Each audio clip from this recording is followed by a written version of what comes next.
കളിച്ചിരി അഭ്യാസങ്ങളുമായി രാവിലെ മുതൽ ഞങ്ങൾക്കൊപ്പമുണ്ടായിരുന്ന ഒരു ആനക്കുട്ടി. ഞങ്ങളും അവനെ പ്രാണനെ പോലെ സ്നേഹിക്കുന്ന അവൻ്റെ ഉടമകളും പ്രിയപ്പെട്ട പാപ്പാന്മാരും നിസ്സഹായരായി നോക്കി നിൽക്കെ മതിച്ച് പുളച്ചൊഴുകുന്ന ആലുവാപ്പുഴയുടെ കയങ്ങളിലേക്ക് ഏത് നിമിഷവും ആ ആനക്കുട്ടൻ മുങ്ങിത്താഴ്ന്നേക്കാമെന്ന ഭീതിയിൽ വിളറി വെളുത്ത മുഖങ്ങളും പ്രാണൻ മരവിച്ച് പാതി ചത്ത മനസ്സുമായി നിന്നുപോയവർ.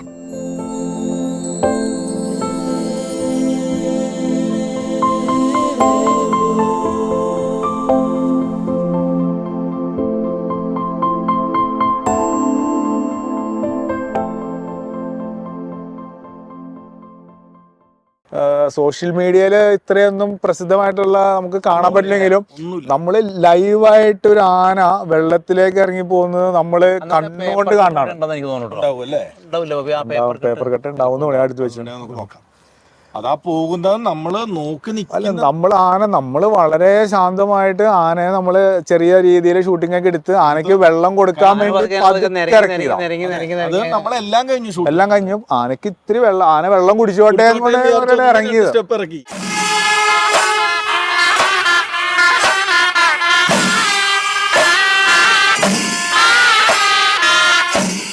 പൂരങ്ങളുടെ പൂരം എന്ന് കേൾവി കേട്ട തൃശൂർ പൂരത്തിൻ്റെ തെക്കോട്ടിറക്കത്തിന് പാറമേക്കാവിൻ്റെയും തിരുവമ്പാടിയുടെയും തിടമ്പേറ്റുന്ന ഗജരാജാക്കന്മാർ ആരെല്ലാമാണെന്നത് ആനപ്രേമികൾക്കും പൂരപ്രേമികൾക്കും എക്കാലവും ഏറെ താല്പര്യമുള്ളൊരു കാര്യമാണ്. അതുപോലെ തന്നെ വരും കാലങ്ങളിൽ ഇരു തട്ടകങ്ങളുടെയും സ്വർണ്ണക്കോലങ്ങളിലേക്ക് കണ്ണെറിയുവാൻ സാധ്യതയുള്ളവർ ആരൊക്കെ എന്നതും ആനക്കമ്പക്കാർ ഏറെ ആകാംക്ഷയോടെ ഉറ്റുനോക്കാറുണ്ട്. ഏതാനും വർഷങ്ങൾ കൂടി കഴിഞ്ഞാൽ പാറമേക്കാവിൻ്റെ പാരമ്പര്യത്തിനും പ്രൗഢിക്കും ചേർന്ന ഒരുവൻ അണിയറയിൽ ഉടുത്തൊരുങ്ങി തയ്യാറാകുന്നുണ്ട്. കിഴക്ക് വീട്ടിൽ ട്രസ്റ്റിൻ്റെ ഗജരാജാക്കന്മാരും ഉത്രാളിക്കാവ് വഴി കടന്നു വന്ന് ഒരു തലമുറയുടെ മുഴുവൻ ആവേശവും അത്ഭുതവുമായി മാറിയ പരമേശ്വരനും ഉഴുതുമറിച്ച മണ്ണിൽ പുതിയ രാജസൂയങ്ങൾക്കും രഥയാത്രകൾക്കുമുള്ള നാളും മുഹൂർത്തവും നോക്കി കാത്തിരിക്കുകയാണ് യുവരാജകുമാരൻ പാറമേക്കാവ് കാശിനാഥൻ. തിരുവമ്പാടി ചന്ദ്രശേഖരന് ഒട്ടേറെ വർഷങ്ങൾ കാവലാളായി നിലകൊണ്ട വിമോഷാണ് ഇപ്പോൾ കാശിനാഥൻ്റെ പ്രധാന പാപ്പാൻ. പൂരത്തിനായുള്ള തയ്യാറെടുപ്പുകളുടെ സമയത്തായാലും മറ്റവസരങ്ങളിലായാലും കാശിനാഥൻ എന്ന ഇളമുറ തമ്പുരാനെ കാണുന്നവരും അറിയുന്നവരും ഒറ്റ മനസ്സോടെ അംഗീകരിക്കുന്ന ഒരു കാര്യമുണ്ട്. കൊള്ളാം, മിടുമിടുക്കൻ. കുറച്ചു വർഷം കൂടി കഴിഞ്ഞാൽ ഇവനൊരു കലക്കും. നാളെയുടെ നായകനാവാൻ ഒരു നാട് മുഴുവൻ കണ്ണിൽ എണ്ണയൊഴിച്ച് ഏറെ പ്രതീക്ഷകളോടെയും അതിലേറെ പ്രാർത്ഥനകളോടെയും കാത്തിരിക്കുന്ന ഗജരാജകുമാരൻ കാശിനാഥൻ. കാശിനാഥൻ്റെ പുതിയ തട്ടകവും പുതിയ വിശേഷങ്ങളും ഏറെ ഉണ്ടാവും. പക്ഷെ നമ്മളിപ്പോൾ പോകുന്നത് കാശിനാഥൻ്റെ പൂർവാശ്രമത്തിലേക്കാണ്. നമസ്കാരം. മലയാളത്തിൻ്റെ സ്വന്തമായ ചാനൽ ശ്രീ ഫോർ എലിഫൻസിലേക്ക് ഒരിക്കൽ കൂടി സ്വാഗതം. നമ്മൾ പുതിയ കാലത്ത് ആനക്കഥകൾ പറയാറുണ്ട്. ഏറ്റവും റീസെൻ്റായിട്ടുള്ള ആനലോകത്തെ ആ ഏറ്റവും ചൂടാറാത്ത വിശേഷങ്ങൾ അതും നിങ്ങളിലേക്ക് എത്തിക്കാറുണ്ട്. അങ്ങനെ ഉള്ളപ്പോൾ തന്നെ ഒരുപാട് വർഷങ്ങളുടെ ആന അനുഭവങ്ങൾ, ആ അനുഭവങ്ങൾക്കിടയിൽ നിന്ന് ഒരിക്കലും മറക്കാൻ കഴിയാത്ത അപൂർവങ്ങളായിട്ടുള്ള ചില രത്നങ്ങൾ പോലെയോ അല്ലെങ്കിൽ നമ്മൾ അവസാന ശ്വാസം വരെ നമ്മളെ പിന്തുടരുന്നതുമായിട്ടുള്ള ചില ഓർമ്മകളുണ്ട്. അങ്ങനെയുള്ള ചില ഓർമ്മകൾ നിങ്ങളുമായിട്ട് പങ്കുവയ്ക്കുന്നതിന് അതിൻ്റേതായ ചില സന്തോഷങ്ങളുണ്ട്. അതിന് നമ്മൾ പറയാറില്ലേ, നൊസ്റ്റാൾജിയ എന്നൊക്കെ പറയുന്ന പോലെ ആ ഒരു ഒരു എന്നും ഹൃദയത്തോട് ചേർത്ത് വച്ചിട്ടുള്ള ഹൃദയത്തിൻ്റെ ഒരു ഭാഗം തന്നെയായിട്ടുള്ള ചില ഓർമ്മകളുണ്ട്. അങ്ങനെ ഒരു ഓർമ്മയാണ് ഇന്നത്തെ ദിവസം നിങ്ങളോട് പങ്കുവയ്ക്കുന്നത്.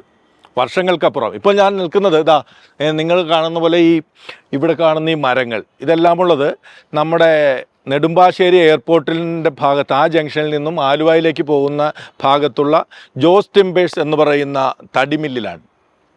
വർഷങ്ങൾക്കപ്പുറം ഈ മില്ലിൽ ഒരു ആനയുണ്ടായിരുന്നു. അവൻ്റെ പേരായിരുന്നു ജോസ് ടിമ്പേഴ്സ് ഗണപതി.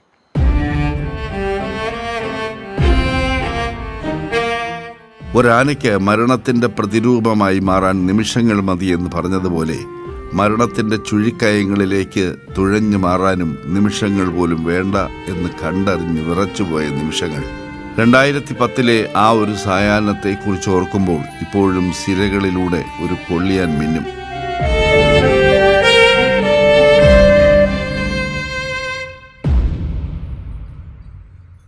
ആ ഒരു രാവിലെ മുതൽ വൈകിട്ട് വരെ ഞങ്ങൾ പല സ്ഥലത്ത് ഏറ്റവും ഭംഗിയുള്ള ലൊക്കേഷനിൽ കൊണ്ടുപോയി ഗണപതിയെ ചിത്രീകരിക്കുന്നു. അങ്ങനെ ചിത്രീകരിച്ച് ഏറ്റവും ഷൂട്ടിംഗ് എല്ലാം കഴിഞ്ഞു.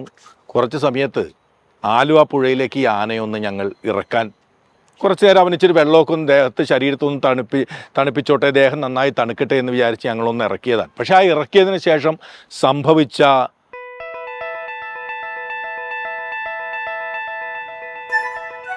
ആലുവയിൽ നിന്നും അങ്കമാലിയിലേക്കുള്ള ഹൈവേയുടെ കിഴക്ക് വശം വരമ്പയം ഭാഗത്തായി ജോസ് ടിമ്പേഴ്സ് എന്നൊരു തടിമില്ലുണ്ടെന്നും അതിൻ്റെ ഉടമയായ ജോസേട്ടന് ഗണപതി എന്ന പേരിൽ ഒരു കുട്ടിക്കൊമ്പനുണ്ടെന്നും അവനെക്കുറിച്ച് ഒരു പ്രോഗ്രാം ചെയ്യണമെന്ന് ഞങ്ങളോട് സൂചിപ്പിക്കുന്നത് തൃപ്പൂണിത്തുറക്കാരൻ ഗണേശാണ്. തികഞ്ഞ ഒരു ആനക്കമ്പക്കാരനായ ഗണേഷ് എഞ്ചിനീയറിംഗ് പഠനം കഴിഞ്ഞ് ചെറിയ രീതിയിൽ ഉത്സവങ്ങളിലെ ആന ബുക്കിംഗ് എടുത്തു തുടങ്ങിയ സമയം ടീനേജുകാരനായ ഗണപതിയുടെ ഡേറ്റ് നോക്കിയിരുന്നതും ഗണേശായിരുന്നു. അങ്ങനെ ഞങ്ങൾ ജോസ് ടിമ്പേഴ്സിലെത്തുന്നു. ജോസേട്ടന് ഇത്രയും വർഷങ്ങളിൽ ആനയായിട്ടുള്ള അടുപ്പുണ്ട്. പല ആനകളെ കണ്ടു. ഇതിനിടയിൽ ഇത്രയും കാലത്തിനിടയിൽ ഒരിക്കലും മറക്കാൻ പറ്റാത്ത എന്തെങ്കിലും ഒരു അനുഭവം ആനകളുമായിട്ട് ബന്ധപ്പെട്ട് അതെന്തായിരിക്കും? മറക്കാൻ പറ്റാത്തൊരു അനുഭവം എന്ന് പറഞ്ഞു കഴിഞ്ഞാൽ, ഇവിടെ ഒരു വർഷങ്ങൾക്ക് മുമ്പ് ഒരു പിടിയാന ഉണ്ടായി, ഒരു മീനാക്ഷി എന്ന് പറഞ്ഞിട്ട്. അപ്പോൾ ഞാനിവിടെ മില്ലിനോട് തൊട്ട് ചേർന്ന് താമസിച്ചുകൊണ്ടിരുന്നത്. അപ്പോൾ എനിക്ക് 2 പിള്ളേരാണ്. മൂത്തതാണ്, താഴൊരു പെണ്ണ്. അവൾക്ക് ഏതാണ്ട് ഒരു 5 വയസ്സ് പ്രായമുണ്ട്. അപ്പോൾ ദിവസം അവളിങ്ങനെ ആനയുടെ അടുത്ത് വരും, ഭക്ഷണം കൊടുക്കും. ഞങ്ങളില്ലെങ്കിലും അടുത്ത് വരും ആന, കാരണം അത്ര അടുത്ത് വരും. അതെ, വളരെ സ്നേഹമായിട്ടൊരു ആനയും ഒരു ദിവസം കൊച്ചിങ്ങനെ പഴം, ആനയുടെ മീനാക്ഷി, ഒരു ദിവസം കൊച്ചിങ്ങനെ ഉള്ളതെന്ന് പഴം ഇങ്ങനെ പഴം കൊടുത്തു കഴിഞ്ഞാൽ ആന ഇങ്ങനെ പഴം അങ്ങനെ എത്തുകയല്ല. അപ്പോൾ ആന പതുക്കെ ഇങ്ങനെ സംഗതി വാങ്ങിച്ചു കഴിഞ്ഞാൽ കൊച്ചിൻ്റെ കയ്യിൽ ഇങ്ങനെ ആന ഇങ്ങനെ പതുക്കെ എടുത്ത് ഇങ്ങനെ ഒരു 2-3 മിനിറ്റ് ഇങ്ങനെ പൊക്കി പിടിച്ചു ഇങ്ങനെ കുട്ടി നിലത്തുനിന്ന് ശരിക്കും പൊങ്ങി, നിലത്ത് ഇങ്ങനെ പൊങ്ങി നേരം തൊട്ട് താഴെ വെച്ചു. ആന കയ്യിൽ വലിച്ചു പൊക്കിയിട്ടും മോള് പേടിക്ക് യാതൊന്നും ചെയ്തിട്ടില്ല. ആനയുടെ കൊണ്ട് കളിയായിട്ട് അവള് ഒറ്റയ്ക്ക് ആ പ്രായമുള്ളപ്പോൾ അവിടെ നിന്ന് ഈ ആനനെ വിളിച്ചിങ്ങനെ നേരെ വീട്ടിലേക്ക് കൊണ്ടും തിരിച്ചു കൊണ്ടുവരും. അങ്ങനെയൊക്കെ അത്രയാണൊക്കെ ഉള്ളൊരു പിടിയാണ്. ഈ ആന ഇങ്ങനെ ചെയ്യുമ്പോൾ മോൾക്ക് യാതൊരു പേടിയായിട്ടും തോന്നിയില്ല. അത് തന്നെ, മോള് ഒരു പക്ഷേ കരഞ്ഞു പിടിച്ചിരുന്നെങ്കിൽ ആനയും അല്ല, ആന വളരെ എന്താ പറയാ, ഈ പിള്ളേർ നമ്മള് അമ്മ പിള്ളേരെ എടുക്കണ മാതിരി സ്നേഹത്തോടു കൂടി എടുത്ത് നേരെ താഴെ വെച്ചു. അവരുടെ കളി ഞാനിങ്ങനെ ഒത്തിരി അകലെയാ. അപ്പൊ ഞാൻ വന്നപ്പോഴത്തേക്കും സംഗതി പൊക്കി വെച്ച് താഴെ വെച്ചിട്ട് ആളോട് അടുത്ത് നിൽക്കണുണ്ട്. യാതൊരു പേടിച്ചോടൊന്നും ചെയ്യില്ല. അതെ അതെ.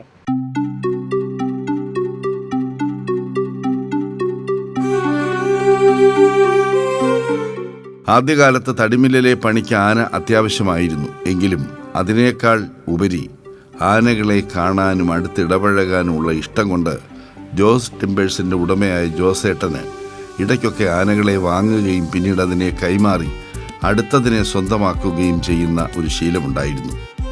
ജോസേട്ടനെ പോലെ തന്നെ മകൻ പവിനും സഹോദരിയും എല്ലാം തികഞ്ഞ ആനപ്രേമികൾ.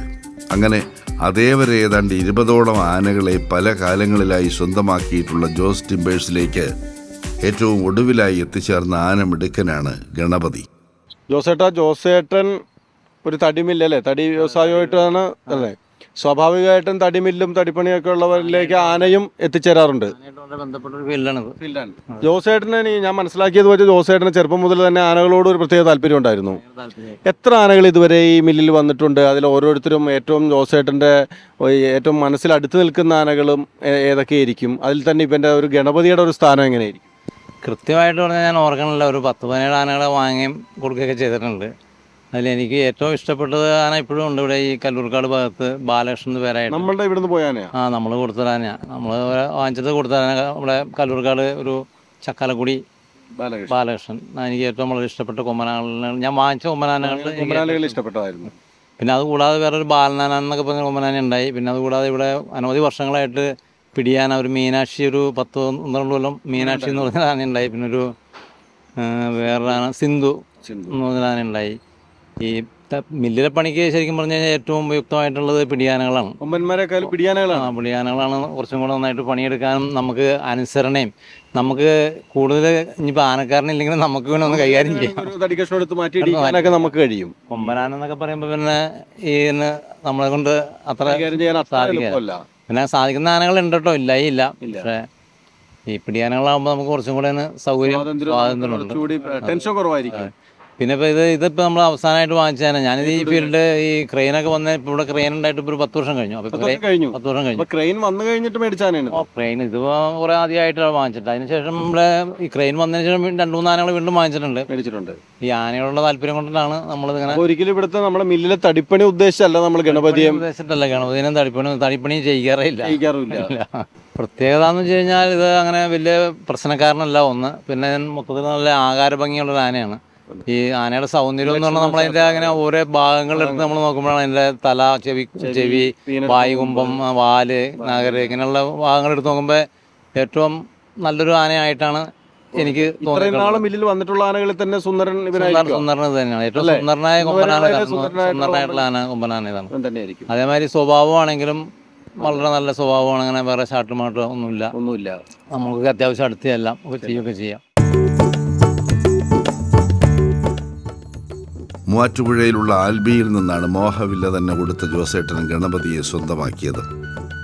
സത്യത്തിൽ ഗണപതിക്കുട്ടൻ എത്തിയ കാലത്ത് മില്ലിലെ തടി പിടിക്കാനായി ക്രെയിൻ അവിടെ ഉണ്ടായിരുന്നു. അതുകൊണ്ട് തന്നെ ഗണപതിക്ക് കാര്യമായ പണിയുമില്ല. മില്ലിൽ പണിയില്ലാതെ വെറുതെ നിന്ന് മുഷിയുന്നത് ഗണപതി ആശാൻ അത്ര കണ്ട് സൂഹിക്കുന്നില്ലെന്ന് വന്നപ്പോഴാണ് ഉത്സവങ്ങളിലും എഴുന്നള്ളിപ്പുകളിലും അത്യാവശ്യം എക്സ്പീരിയൻസ് ആയിക്കോട്ടെ എന്ന ചിന്തയിൽ ഗണേഷ് എന്ന എഞ്ചിനീയറെ അവൻ്റെ ലോക്കൽ ഗാർഡിയനാക്കുന്നത്.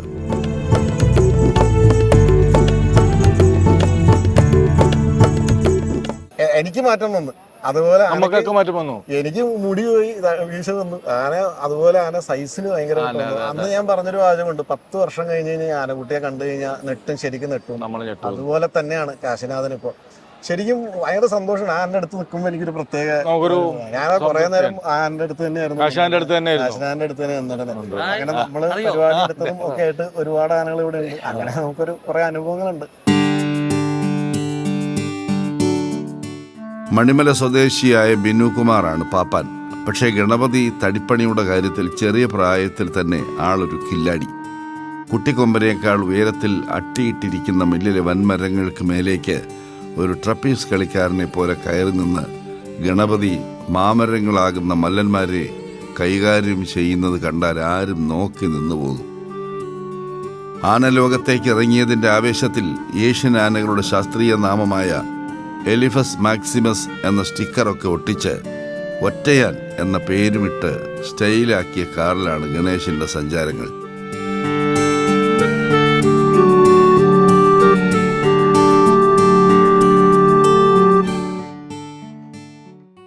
ഇപ്പോൾ 2 വർഷമായിട്ട് ഞാൻ ഇതിൻ്റെ കാര്യങ്ങളൊക്കെ നോക്കുന്നുണ്ട്. സീസണിൽ എഴുന്നള്ളിപ്പും കാര്യങ്ങളും സീസണിൽ ഞാൻ ഇടയ്ക്കിടയ്ക്ക് പോവും, ആ വഴിക്ക് പോവും, അങ്ങനെ ആനക്ക് എന്തെങ്കിലും കൊടുക്കും. അങ്ങനെ 2 വർഷമായിട്ട് എനിക്ക് ഇതേവരെ യാതൊരു പ്രശ്നങ്ങൾ ആനയുടെ ഭാഗത്തുനിന്നോ ആനക്കാരൻ്റെ ഭാഗത്തുനിന്നോ ആന ഉടമസ്ഥൻ്റെ ഭാഗത്തുനിന്നോ ഒരുവിധ പ്രശ്നങ്ങൾ, കാരണം അങ്ങോട്ടും സ്മൂത്തായിട്ട് കാര്യങ്ങൾ പോകുന്ന ആനകളുള്ള ആനയാണ് ഗണപതി ആന. ഇനിയിപ്പോ നമ്മൾ ഇന്നിപ്പോ ഈ വെങ്കടാദ്രി എന്നൊക്കെ പറഞ്ഞ പോലെ കേരളത്തിലെ ഏറ്റവും ഒരു 10-15 വർഷം കഴിയുമ്പോഴത്തേക്കും കേരളത്തിലെ ഏറ്റവും വലിയ ആന ബുക്കിംഗ് ഏജന്റായിട്ട് തൃപ്പൂണിത്തുറക്കാരൻ ഒരു ഗണേശ് പട്ടരും അന്നത്തെ കാലത്ത്.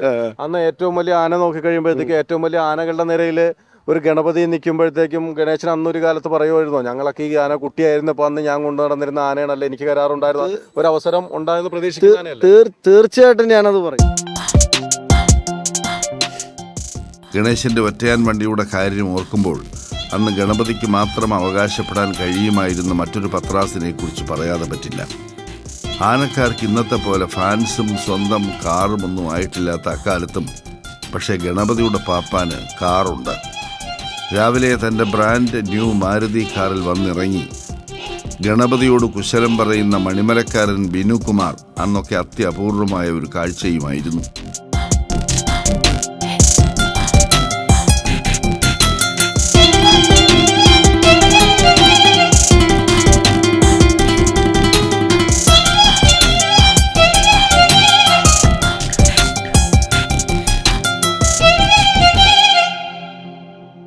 അന്ന് നമ്മുടെ കൂടെ ഈ തടിമില്ലില് ഗണപതി ആന ഉണ്ടായിരുന്നു. ഒരു ചെറിയ ഒരു 10-18 വയസ്സുള്ള രാജകുമാരനെ. അതെ, ആനക്കുട്ടിക്ക് മാത്രമല്ല ഏറ്റവും നല്ല ട്രീറ്റ്മെന്റ് അന്ന് അവന് കിട്ടിയിരുന്നത്. നമ്മളെ അത്ഭുതപ്പെടുത്തി. ഞങ്ങൾ ഒരുപാട് ആനകളെ അതിനുള്ളിൽ കണ്ടിട്ടുണ്ടെങ്കിലും ആനക്കാരൻ വരുന്നത് തന്നെ അന്നത്തെ മാരുതി കാറിലായിരുന്നു സത്യമാണ്. അല്ലേ? അന്ന് അത് ഒരു അത്ഭുതം. അന്ന് ആനക്കാരില് സ്വന്തമായിട്ട് കാറിലെ ആനക്കാര് വളരെ വരട് പോലും ഇല്ല.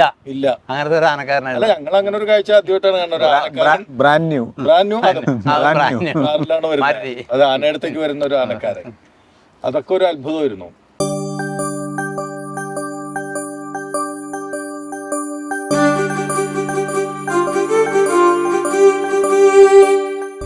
ഇപ്പോൾ പുതുപ്പള്ളി സാധുവിൻ്റെ ഒന്നാം പാപ്പാനാണ് ബിനുകുമാർ. പക്ഷെ അതിനൊപ്പം അന്നത്തെ ആ ദൃശ്യങ്ങളിൽ ശ്രദ്ധിച്ചു നോക്കിയാൽ ആനപ്രേമികളിൽ കൗതുകമുണർത്തുന്ന മറ്റൊരു കാര്യം കൂടിയുണ്ട്. അന്ന് രണ്ടാമനായി ഒപ്പമുള്ള ചിന്നപ്പാപ്പാൻ ഇപ്പോൾ ശ്രദ്ധേയനായ ഒരു പാപ്പാനായി മാറിയിരിക്കുന്നു. പാമ്പാടി രാജനും പല്ലാട്ട് ബ്രഹ്മദത്തനും ഉൾപ്പെടെ ഒട്ടേറെ ആനക്കേമന്മാരെ കൊണ്ടു നടന്നിട്ടുള്ള ചേർത്തല സ്വദേശി പ്രശാന്താണ് അന്ന് നമ്മൾ ഈ കാണുന്ന കുഞ്ഞിപ്പയ്യൻ.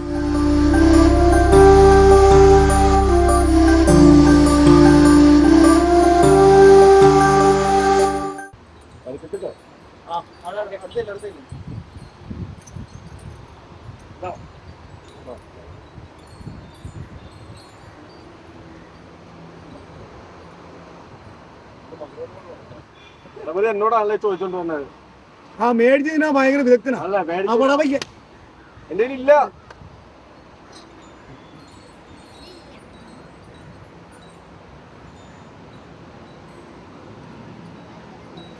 പഴം തീർന്നു അല്ലേ? അപ്പൊ ബിനിച്ചേട്ടാ, നമ്മള് ഇവിടെ എനിക്ക് ഇരിക്കണ ഈ ഗണപതി എന്നെയാണ് വന്നപ്പോ ഇങ്ങനെ എന്റെ അടുത്ത് എന്റെ ഇല്ലടാ ഗണപതി, എന്റെ ഇല്ല, പഴം ഇല്ല. ഞാൻ എന്ത് ചെയ്യാനാ? പഴം ഞാൻ പറഞ്ഞ കൊണ്ടുവന്നിട്ട് വരാം. വേണ്ട പഴം കൊണ്ടുവരാം, മേടിച്ചു തരാം നമുക്ക് പോണ വഴി മേടിക്കാം. ഗണപതി ഇല്ലടാ, എന്റെ ഇല്ലെന്ന്. അതെല്ലാവരും സ്നേഹം കൊടുക്കുന്നത് ആണല്ലേ? ഗണപതി എന്റെ പഴം ഇല്ല, ഞാൻ തരാം, മേടിച്ചു തരാം. അങ്ങോട്ട് പോണ വഴിക്ക് തരാം. ഇല്ലടാ അവിടെ ഗണപതി ഞാൻ തരാം, മേടിച്ചു തരാം. അപ്പൊ നമ്മൾ പഴം കൊടുക്കാത്തതിന് തടിയെ തള്ളി ദേഷ്യം തീർക്കും. ഒന്ന് ഇന്റർവ്യൂ എടുക്കണേ, നീ ശല്യത്തിന് വരരുത്. അപ്പൊ മിനിച്ചേട്ടാ, നമ്മളിപ്പോ ഈ പാപ്പാന്മാരെന്ന് പറയുമ്പോ ആളുകൾക്കിടയൊക്കെ ഒരു എന്റെ ഇല്ല, പഴം ഇല്ല, തരാം ഞാൻ. ഇപ്പൊ ഇന്റർവ്യൂ ചെയ്യിക്കൂല നമ്മളെ. ഇറങ്ങിയതാണ് എന്റെ ഇടയ്ക്ക് കയറി വരുന്ന. ആ, അവനെന്തോ പറയാനുണ്ടെന്ന് തോന്നുന്നു. അല്ല, പ്രശ്നം എനിക്ക് തോന്നുന്നു അവനെന്തെങ്കിലും പറയാനുണ്ട്. പറയുന്നത് എന്തോ പറയാനുണ്ടെന്ന് തോന്നുന്നു. റെഡിയല്ലേ? നമ്മൾ ഈ പാപ്പാന്റെ അടുത്ത് നമ്മൾ ഇന്റർവ്യൂ ചെയ്യാനൊക്കെ ആയിട്ടിരിക്കുമ്പോൾ ഗണപതി പല പ്രാവശ്യമായിട്ട് അതിന് തുമ്പിക്കൈയൊക്കെ ആയിട്ട് വരുന്നുണ്ട്. ഇതാ പിന്നെയും കൊണ്ടുവരുന്നുണ്ട് എൻ്റെ അടുത്തേക്ക്. കാരണം എന്തോ ഗണപതിക്ക് പറയാനുണ്ടോ എന്നാണ് എനിക്കൊരു സംശയവും ഇത്തിരി പേടിയും. എന്താണ് ഗണപതിക്ക് എന്തെങ്കിലും പറയാനുണ്ടോ? ആനപ്പാപ്പാന എന്നാ ഇവിടെ കയറി ഇരിക്കുന്നുള്ള അറിയാൻ എനിക്ക് അവന്റെ സംശയവും ചോദ്യം അല്ലേ? എനിക്ക് പറയാനുള്ളത്, ഞാൻ എൻ്റെ ആനയെ നല്ല രീതിയായിട്ട് നോക്കുകയാണെങ്കിൽ ആന നമ്മളെ ഉപദ്രവിക്കുകയില്ല. പിന്നെ ആനയെ സ്നേഹിക്കുകയാണെങ്കിൽ ആനയെ സ്നേഹിക്കുകയാണെങ്കിൽ നമുക്ക് സ്നേഹം തരുന്നത്, നമ്മുടെ കുഞ്ഞുങ്ങളെ പോലെ തന്നെ സ്നേഹം തരുന്ന ഒരു സാധനമാണ്, മൃഗമാണ്. പിന്നെ എനിക്ക് ഇതുവരെ 10-18 വർഷമായി ഞാൻ ആന കയറാൻ തുടങ്ങിയിട്ട്. അതുകൊണ്ട് എനിക്ക് ഈ ആന മൃഗത്തിൽ നിന്ന് എനിക്ക് എൻ്റെ ഇല്ല ഈ സ്വത്തുക്കളെല്ലാം ഉണ്ടാക്കി തന്നിട്ടുണ്ട്. അതുപോലെ തന്നെ മാരുതി കാറ്, സ്ഥലങ്ങള്. ഇത് പറഞ്ഞപ്പോഴാണ് മാരുതി കാറുള്ള ആദ്യത്തെ പാപ്പാനായിരിക്കും ഒരു പക്ഷേ കേരളത്തില്. അത് മാത്രം എനിക്ക് പറയാൻ പറ്റുമല്ല. എന്നെ പോലെ ചിലപ്പം വേറെ ആൾക്കാരും കാണും. എന്നാലും നമ്മളെ സംബന്ധിച്ച് നോക്കുകയാണെങ്കിൽ എനിക്ക് ആനയിൽ നിന്നും തന്നെ ഉണ്ടാക്കി.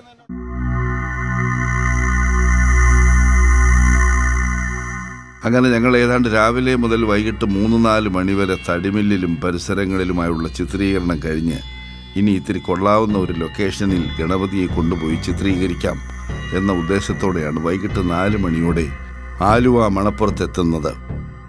ഏതാനും ഷോട്ടുകൾ എടുത്തു കഴിഞ്ഞു. അപ്പോഴാണ് കുട്ടിക്കുറുമ്പൻ്റെ ദേഹത്ത് ഇത്തിരി വെള്ളം ഒഴിച്ചാൽ കാണാൻ ഒരു സുഖമുണ്ടാവും എന്ന ചിന്തയിൽ അവനെ കടവിലേക്ക് ഇറക്കുന്നത്. കടവിൽ നിന്ന ഗണപതിയുടെ മേലേക്ക് പാപ്പാന്മാർ വെള്ളം കോരി ഒഴിക്കുകയും പിന്നീട് ഇത്തിരി നേരം കടവിൽ തന്നെ കിടത്താമെന്ന ചിന്തയിൽ മെയ്ച്ചങ്ങളുടെ കൊളുത്ത് വിടുവിച്ച് അവനെ കിടത്തുകയും ചെയ്തു. പക്ഷെ കിടന്നു കഴിഞ്ഞപ്പോഴെന്തോ അതത്ര സുഖം പോരാ എന്ന ഭാവത്തിൽ പാപ്പാൻ വിലക്കിയത് കൂട്ടാക്കാതെ എഴുന്നേൽക്കാനുള്ള ശ്രമം. പാപ്പാന് പിടികൊടുക്കാതെ തമാശയ്ക്ക് ഒഴിഞ്ഞു മാറിയെന്നോണം കടവിൽ നിന്നും 2-3 അടി കൂടി പുറത്തേക്ക് തെന്നി നീങ്ങുന്നു. ഇതത്ര പന്തിയല്ലെന്ന് തോന്നിയത് കൊണ്ടാവണം പാപ്പാൻ ഇവിടെ വാനെ ഇങ്ങോട്ട് കയറാനേ എന്ന് പറഞ്ഞ് വെള്ളത്തിലേക്ക് ഇറങ്ങി അവൻ്റെ ഏലസ് ചങ്ങലയിൽ പിടിക്കാൻ തയ്യാറാവുന്നതിനിടെ ഗണപതി ഒറ്റ മുങ്ങൽ. പിന്നെ തല പൊന്തിക്കുന്നത് കുറച്ചുകൂടി നടുക്കലേക്കായി. പറഞ്ഞു തീരും മുമ്പേ ആന കൂലം കുത്തി ഒഴുകുന്ന ആലുവാപ്പുഴയുടെ ഒത്ത നടുക്കെത്തിക്കഴിഞ്ഞു. ആന ഇത്രയും ദൂരേക്ക് അകന്നു മാറും മുമ്പേ അവനെ പിടിച്ചു കയറ്റാമായിരുന്നില്ലേ എന്ന് ചോദിച്ചാൽ പാപ്പാനായ ബിനുകുമാറിന് നീന്തലും അറിയില്ല.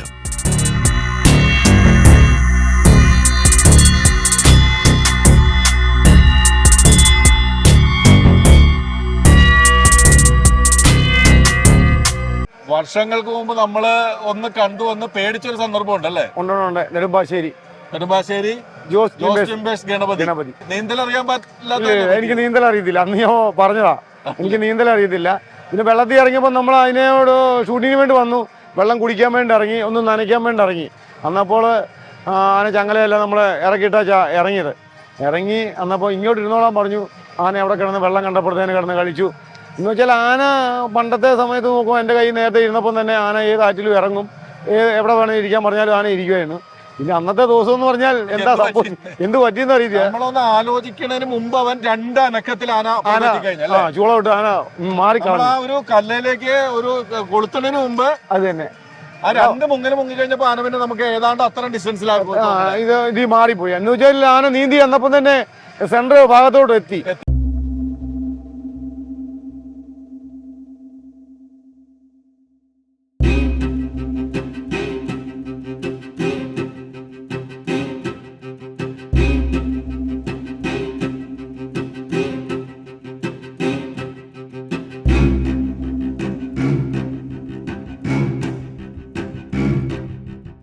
വലിയൊരു അപകട സാധ്യത, അതിൻ്റെ ഗുരുതരാവസ്ഥ അത് മനസ്സിലായപ്പോൾ ഞങ്ങളുടെ തൊണ്ടക്കുഴിയിൽ നിന്നും അടിവയറ്റിലേക്ക് സർവ്വതും ഭസ്മമാക്കാൻ പോകുന്ന ഒരു തീക്കട്ട ഇറങ്ങിപ്പോകുന്ന പ്രതീതി. ആന പുഴയിൽ നീന്തും, പ്രശ്നമില്ല. ഗണപതി മുമ്പും പുഴയിൽ ഇറങ്ങിയിട്ടുമുണ്ട്. പക്ഷെ ഇവിടെ കൊളുത്ത് വിടുവിച്ച മെയ്ച്ചങ്ങല ഇപ്പോൾ നീളത്തിൽ അവൻ്റെ കാലിലുണ്ട്. അതും കൊണ്ടാണ് അവൻ അനേകം ചുഴികളും കയങ്ങളുമുള്ള ആലുവാപ്പുഴയിൽ നീന്തിക്കൊണ്ടിരിക്കുന്നത്.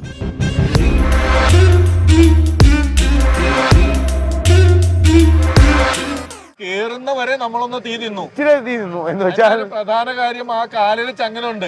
ഏതെങ്കിലും പാറയിലോ എവിടെയെങ്കിലും കുടുങ്ങിപ്പോയാൽ നമുക്ക് വലിയ ബുദ്ധിമുട്ട് തന്നെയാണ് നമുക്ക്.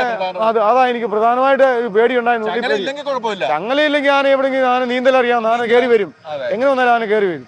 ഈ ചങ്ങല നമ്മള് ഇഴവേലായിട്ട് ആന പുറത്തു തള്ളി എന്ന് പറഞ്ഞാല് ഒരു വേറെ സിറ്റുവേഷൻ നമ്മുടെ മനസ്സ് കിടന്ന് ഇടിച്ചോണ്ടിരിക്കുക. എവിടെയെങ്കിലും ഒരു പാറക്കൂട്ടം ഉണ്ടെങ്കിൽ അതിൽ പോയി പെട്ടാൽ വലിയ ബുദ്ധിമുട്ട് തന്നെയാണ്. അങ്ങനെ എത്ര സമയം അവിടെ പിടിച്ച് നിൽക്കാൻ പറ്റുമെന്ന് നമുക്കറിയില്ല, അറിയാൻ പറ്റുമല്ല. അല്ലെങ്കിൽ ആനക്കാരോ അല്ലെങ്കിൽ അതുപോലുള്ള ഒരാളുകൾ മുങ്ങിച്ചെന്ന് താഴെ എന്ന് വെച്ചാൽ മുങ്ങി ചെല്ലുക എന്ന് പറഞ്ഞാല് അത്ര ഒഴുക്കുള്ള അത്രയും ആഴവും ഉണ്ട്. ഒരാന സാധാരണപ്പെട്ട ഒരാനകളും അതുപോലെ സെൻട്രി ഇതുപോലെ ആഴത്തിൽ ചെന്ന് മുങ്ങി കയറി അപ്പുറത്ത് വരുമെന്ന് എനിക്ക് തോന്നുന്നില്ല. ഞാൻ കണ്ടു ഇതുവരെ കേട്ടിട്ടുണ്ട്. മറ്റേ ചില ആനകളുണ്ട് സ്ഥിരമായിട്ട് ആലുവാപ്പുഴ അവിടെ കുളിച്ച് കയറുന്ന ചില. എന്നാലും സെൻട്രൽ ഭാഗത്തോട്ട് പോകുന്ന ഒരു കേസുണ്ട്. അവിടെ ജോസ് ചേട്ടൻ എന്ന് പറഞ്ഞ ഒരു വേറെ ഒരു മില്ലിയാനുണ്ട്. ആ പുള്ളിക്ക് ഒരു രാജേന്ദ്രനാഥൻ എന്ന് പറഞ്ഞാൽ ആന ഏലിയാസ് ചേട്ടനാണ് ഏലിയാസ് ചേട്ടനാണ് അതിന്റെ ചട്ടക്കാരൻ. 39 വർഷം പുള്ളി അതിനെ കയറിയ പുള്ളി അവിടെ വന്ന് കൊണ്ട് വെള്ളം കൊടുക്കുന്ന കാര്യങ്ങളെല്ലാം.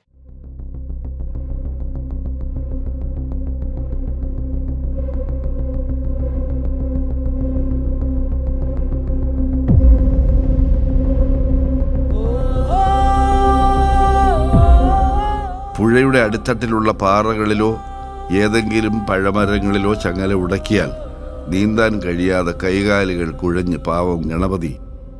ദൈവമേ, അത് ആലോചിക്കാൻ പോലും വയ്യ. മണപ്പുറത്തെ അമ്പലത്തിലെ സാക്ഷാൽ മഹാദേവനെയും ലോകത്തുള്ള സകല ദൈവങ്ങളെയും മനസ്സറിഞ്ഞ് വിളിച്ച നിമിഷങ്ങൾ. ഇതിനിടെ ആന മറുകരയുടെ ഭാഗത്തേക്ക് നീങ്ങുന്നത് കണ്ട് പവിനും പാപ്പാനും വണ്ടിയെടുത്ത് അവിടേക്ക് കുതിക്കുന്നു. അതുവഴി എത്തിയ ഒരു വഞ്ചിക്കാരനോട് പറഞ്ഞു പാപ്പാൻ ആനയ്ക്കരികിലേക്ക് അനുനയ വാക്കുകളുമായി എത്താൻ ഒരു ശ്രമം. പവിൻ വിളിക്കുമ്പോൾ അവൻ ശ്രദ്ധിക്കുന്നുണ്ട്, പക്ഷെ അടുക്കാൻ കൂട്ടാക്കുന്നില്ല. അപ്പോഴാണ് അവിടെ പാർക്കിൽ വിശ്രമിക്കാനെത്തിയ ഒരു അമ്മയെയും 3-4 വയസ്സുള്ള അവരുടെ മകളെയും പവൻ ശ്രദ്ധിക്കുന്നത്. ആ കുട്ടിയുടെ കയ്യിൽ ഒരു ചീറ്റോസ് പാക്കറ്റായിരുന്നു ഉണ്ടായിരുന്നത്. അത് ഗണപതി കുഞ്ഞൻ്റെ വീക്ക്നെസ് ആണെന്ന് ഓർമ്മിച്ച നിമിഷം നേരെ അവരുടെ അടുത്തേക്ക് ഓടി. എന്നിട്ട് അവരുടെ കാല് പിടിച്ചെന്നോ പെട്ടെന്ന് വിട്ടുകൊടുക്കാൻ തയ്യാറില്ലാത്ത കുട്ടിയുടെ കയ്യിൽ നിന്നും തട്ടിപ്പറിച്ചെന്നോ കൃത്യമായി പറയാനാവാത്ത വിധം അത് സ്വന്തമാക്കുന്നു. ഒറ്റ നിമിഷം കളയാതെ നേരെ ഗണപതിയുടെ മുന്നിലെത്തി പാക്കറ്റ് കുലുക്കി പ്രലോഭിപ്പിക്കുന്നു.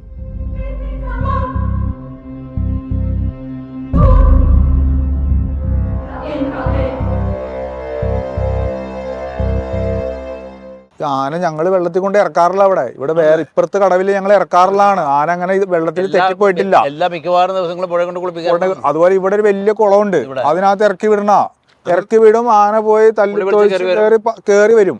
ഇത് അന്നൊരു പ്രത്യേക സാഹചര്യം. ഇവിടുന്ന് അക്കരയിൽ എത്തുന്നത് വരെ നല്ല പിടപെടച്ചില്ലേ? അല്ല, എവിടെ കേറും. അതെ, അതാണ് ഏറ്റവും വലിയ പ്രശ്നം. കാരണം നമുക്ക് എത്തിപ്പെടാൻ പറ്റാത്ത ഏതെങ്കിലും വീടിന്റെ പുറകിലേക്ക് ഈ സാധനം കയറി ചെല്ലണമെന്ന് വെച്ചാൽ നമുക്ക് അങ്ങോട്ട് എത്താൻ പോലും നമുക്ക് നിവൃത്തിയില്ല. ദൈവാനുഗ്രഹത്തിന് എന്താ പറയാ, നമ്മള് ഒരു വഞ്ചിക്കാരനെ കിട്ടിയാനിടയ്ക്ക്. വഞ്ചിക്കാരനും പക്ഷെ കാര്യം ഉണ്ടായില്ലേട്ടാ, വഞ്ചിക്കാരനെ ആന ഓടിച്ച്. അതെ, അല്ല, വഞ്ചിക്കാരൻ പറഞ്ഞു ഞാനില്ലേ പണിക്കെന്ന് പറഞ്ഞു. പിന്നെ വഞ്ചിക്കാരന് 2 തവണ അടുത്തേക്ക് ആനക്കാരൻ കൂടെ ഇരുന്ന് ചെന്ന് 2 തവണ ആന വഞ്ചി തള്ളി വിട്ടു. അപ്പൊ ആ വഞ്ചി ഓടിക്കുകയാണ്. അപ്പൊ വഞ്ചിക്കാരൻ പറഞ്ഞു ഞാൻ ഈ പണിക്കില്ല എന്ന് പറഞ്ഞു. പിന്നെ ആനക്കാരൻ അവിടെ തന്നെ ശിവക്ഷേത്രത്തിന്റെ അവിടെ തന്നെ കൊണ്ടുവന്ന് ഇറക്കി. അതെ, അപ്പോഴേക്ക് ഞാൻ കാറെടുത്ത് ഇപ്പുറത്ത് വന്ന് ഞാനും ഗണേശും കൂടെ ഇത്തിരി പഴമൊക്കെ മേടിച്ച് ഇപ്പുറത്ത് നിന്ന്. പിന്നെ ദൈവാനുഗ്രഹത്തിന് നമ്മൾ ഉദ്ദേശിച്ചെടുത്ത് വന്ന് കേറി മുനിസിപ്പൽ പാർക്ക് തൊട്ട് അവിടെ ഇങ്ങനെ ആളുകൾ കാഴ്ചക്കാർ നോക്കണോ. അപ്പൊ അവിടെ ഒരു കൊച്ചിന്റെ അവിടെ നമ്മള് മരം കൊണ്ട് സ്റ്റാൻഡേർഡ് ചെയ്യണം. സത്യം പറഞ്ഞാൽ അത് കേറി നിൽക്കണത് പേടിക്കണം. കാരണം ഈ വെള്ളത്തിലാണ് ഇത് മരത്തിന്റെ സ്റ്റാൻഡ്. ഇത് കിടന്ന് ഇങ്ങനെ ആടെയാണ് നമ്മളതിനായി കയറുമ്പോ. ഈ ആന എങ്ങാനും വന്ന് വെറുതെ ഒന്ന് മുഖം വെച്ചാൽ ചിലപ്പോൾ ഈ സാധനം താഴത്തേക്ക് പോകും, നമ്മൾ താഴത്തേക്ക് പോകും. പേടിച്ചാണ് അവിടെ നമ്മൾ ഇറങ്ങി നിൽക്കണതും. ആനനെ വിളിച്ചപ്പോ ആന പതുക്കെ വന്നു. അത് കഴിഞ്ഞ് പിന്നെ നമ്മുടെ അടുത്ത് വന്നു. ആന വന്നു. ആന പിന്നെ നമ്മുടെ ഒന്നും ഇല്ലാന്ന് കണ്ടപ്പോ ആന പിന്നെ പോയി. പിന്നാണ് നമ്മളപ്പുറത്ത് ആ പാർക്കിലിരിക്കണ ഒരു ചേച്ചിയും മോളും കൂടെ ലൈസൊക്കെ തിന്നോണ്ടി. ചേച്ചി എങ്ങനെയെങ്കിലും ഒന്ന് താന്നും പറഞ്ഞ് ഞാൻ എന്ത് വേണേലും പേടിച്ചു തരാന്നും പറഞ്ഞ് അങ്ങനെ ആ സാധനം ചെറിയ പാക്കറ്റ് അങ്ങനെ മേടിച്ച് ഇവിടെ വന്ന് ആന വീണ്ടും അടുത്തു വന്നു. പിന്നെന്ന് പറഞ്ഞാല് നമ്മള് കേരള കടവ് കുറെ കൂടെ അപ്പുറത്താ, എങ്ങനെ എത്തിക്കും എന്നുള്ളതായിരുന്നു. പിന്നെ നോക്കി കഴിഞ്ഞപ്പോ ഈ ലൈസൊക്കെ കൊടുത്തു കഴിഞ്ഞപ്പോ പിന്നെ പോയി ആ പഴക്കൊല എടുത്തുകൊണ്ട് അപ്പുറത്ത് വന്ന് നിന്ന്. അപ്പൊ ഞാൻ അപ്പോഴേക്കും പിനിച്ചേന്റെ അടുത്ത് പറഞ്ഞു ഇങ്ങോട്ട് വാ, ചിലപ്പോ ഇവിടെ വന്ന് കേറിയാ നമുക്ക് എന്തേലും, അല്ലെ മോളിൽ കേറിയിട്ട് നമുക്ക് പിടിച്ചിരുത്താൻ പറ്റൂല. മോളിൽ കേറി ആനക്കാരനില്ല, ഇത് പിന്നെ എന്താ ചെയ്യണേ, എന്തായാലും നമ്മൾ പറഞ്ഞ അനുസരിക്കൂല.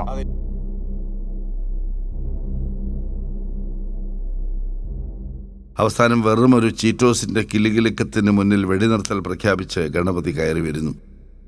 പാതി പൊട്ടിച്ച ഒരു ചീറ്റോസ് പാക്കറ്റിന് ഒരാനയുടെ ജീവന് തുല്യമോ അതിലുമേറെയോ വിലയുണ്ടെന്ന് തിരിച്ചറിഞ്ഞ നിമിഷങ്ങൾ.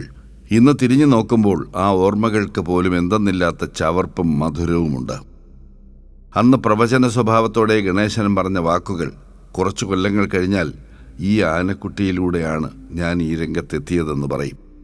ഇന്ന് ഗണേശൻ ആനലോകത്തു നിന്നും താൽക്കാലികമായെങ്കിലും അവധിയെടുത്ത് വിദേശ IT കമ്പനിയിൽ ജോലി ചെയ്യുന്നു. അന്ന് ഈ ചിത്രീകരണത്തിൽ ഗണേശൻ്റെ കയ്യും പിടിച്ചു നിൽക്കുന്ന കുട്ടി സംവിധായകൻ്റെ മകൻ. അവൻ ഇന്ന് 4ാം വർഷ LLB വിദ്യാർത്ഥിയായിരിക്കുന്നു. ഇപ്പോൾ ഒരു 20 വർഷം കഴിഞ്ഞ് ആണിപ്പോൾ ഞാൻ ശ്രീകുമാരേട്ടനോട് സംസാരിക്കണമെങ്കിൽ ഞാൻ പറയും, ശ്രീകുമാരേട്ട ആ ആനക്കുട്ടി അതാണ് എൻ്റെ വന്ന വഴി. ആ ആനക്കുട്ടി വന്നതിലൂടെയാണ്, ഗണപതി ആനക്കുട്ടി, ജോസ് ടിമ്പേഴ്സ് ഗണപതി ആനക്കുട്ടി വന്നതിലൂടെയാണ് ഞാൻ ഇത്രയ്ക്ക് ഉയർന്നത്. അപ്പോൾ അതുകൊണ്ട് ഞാൻ ആനക്കുട്ടിയുടെ കാര്യം പറയും. പിന്നെ എൻ്റെ വേറെ ആനകളും ഉണ്ട്. അത് കാരണമാണ് ഞാനും ഈ നിലയിലെത്തിയത്. അല്ലെങ്കിൽ നമ്മൾ എന്തായാലും തീർച്ചയായിട്ടും പറയും. തുടക്കകാലത്ത് ഞാനും എൻ്റെ ഒരു പങ്ക് വഹിച്ചിരുന്ന ആനയാണെന്ന് പറയാൻ തക്ക ഒരു ഉയരത്തിലേക്ക് ഗണപതി പോകുന്ന തീർച്ചയായിട്ടും അത് പോകും. അത് പോകുമെന്ന് പറഞ്ഞാൽ ഇന്നിപ്പോൾ ഈ ആന ഒരു 17 വയസ്സ് കഴിഞ്ഞിട്ടുണ്ടോ. ഇപ്പോൾ ആന 8.5 അടിക്ക് 1 ഇഞ്ചെങ്കിലും കൂടുതലുണ്ട്. എത്ര വലിയ മോഹവില കിട്ടിയാലും ഗണപതിയെ കൈവിട്ട് കളയില്ലെന്ന് ഉറപ്പിച്ചു പറഞ്ഞ ജോസേട്ടൻ്റെയും പവിയുടെയും ജോസ് ടിമ്പേഴ്സിൽ നിന്നും ഗണപതി ആന ഏറെ ഉയരത്തിലേക്ക് പറന്നു പാറി പാറമേക്കാവിൽ അമ്മയുടെ സ്വന്തം കാശിനാഥനായിരിക്കുന്നു. ഒരിക്കലും കൈവിടില്ലെന്ന് ജോസേട്ടനും പവിനും ഉറപ്പിച്ചിരുന്നതും നല്ല ഭാവിയുള്ള ആനക്കുട്ടിയാണെന്ന് അവർക്ക് 100% ഉറപ്പുണ്ടായിരുന്നതുമായ ഗണപതിയെ എന്നിട്ടും അവർ എന്തേ കൈവിട്ടു എന്ന് ചോദിച്ചാൽ അതിനൊരൊറ്റ ഉത്തരമേ ഉള്ളൂ: വിധി. ഇപ്പൊ നമ്മൾ ഇന്നൊരു ഭാവിയിലെ ഒരു പ്രതീക്ഷ എന്നുള്ള നിലയിലേ ഇവൻ ജോസേട്ടന്റെ അടുത്ത് എത്തിയ ശേഷം 2 വർഷമായിട്ടുള്ളെങ്കിൽ പോലും വലിയൊരു വില ഇന്നത്തെ കാലത്ത് ഇവനെ ഓഫർ ചെയ്യപ്പെടുന്നുണ്ടാവില്ലേ? ഓഫർ ചെയ്യുന്നുണ്ട്, ആളുകൾ ചോദിക്കുന്നുണ്ട്. നമ്മൾ ഇപ്പോൾ തൽക്കാലം അതിനങ്ങനെ കൊടുക്കുന്ന ഒരു മനസ്സിന് പ്ലാനില്ല. തന്നെ അല്ലാതെ നമ്മളെ സംബന്ധിച്ചിടത്തോളം നമ്മളിതിൻ്റെ ഒരു ലാഭനഷ്ടം നോക്കിയിട്ടല്ല. എനിക്ക് വളരെ ഇഷ്ടപ്പെട്ടു.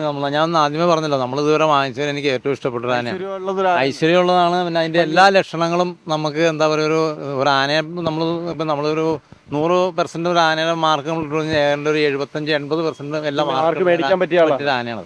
ആനയെ പറ്റി അറിയാവുന്നവർക്ക് അറിയാൻ കണ്ടുകഴിയുമ്പോൾ പറയാൻ പറ്റും. നമ്മളിപ്പോൾ ചുമ്മാ അങ്ങനെ നമ്മുടെ മുതൽ നല്ലതാണെന്ന് നമ്മൾ പറഞ്ഞിട്ട് കാര്യമില്ല, മറ്റുള്ളവരെ കണ്ടു കഴിയുമ്പോഴാണ് എൻ്റെ അഭിപ്രായം.